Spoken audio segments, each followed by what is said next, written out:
Hi, this is Dr. Fryer. Today's January the 5th, 2021. And in this screencast, I want to show you briefly how to use your final projects checklist. And this is a document I've created for you to use this week so you can get all of the remaining steps to our last projects finished. So in Google Classroom, you're going to be able to find this under classwork, and I'm just keeping it right here at the top. Okay, it just says final projects checklist. And so you can go ahead and open up this assignment and view the assignment.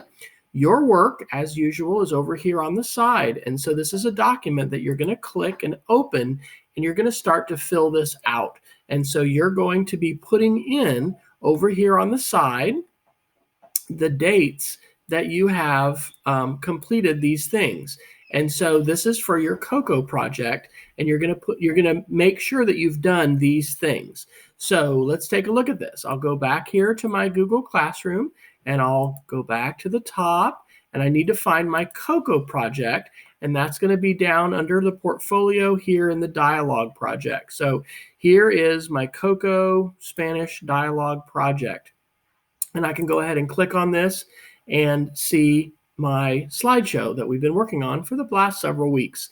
And so the first thing that it's asking me is if I have my English script and my Spanish script done, and it tells me where that is on slide 5 and slide 6. So I can scroll down here, and I've got my vocabulary, and this is where I should have gone ahead and typed in my script. And so once that's done, and I have my scripts typed here, then I can put today's date,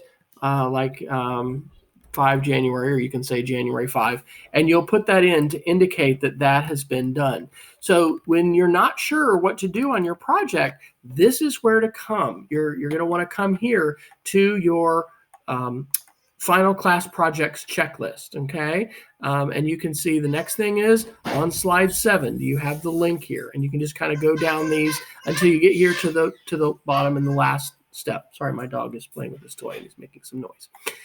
The other thing that I want to point out to you is that here at the top, it says click this link to view tutorial videos. So that's where I'm putting this video and some others. So when you click there, you're going to go to our website, and you're going to see some videos that I have created about how to do different things that you're going to need to do for this final week of Spanish class and final projects. All right, so I wish you luck. Of course, let me know if you have questions, but remember, because we're doing remote learning especially, I've got these tutorials here so that you can watch some of these to get some of your questions answered, and you'll be able to get your projects finished this week. All right, good luck to you. I'll see you soon.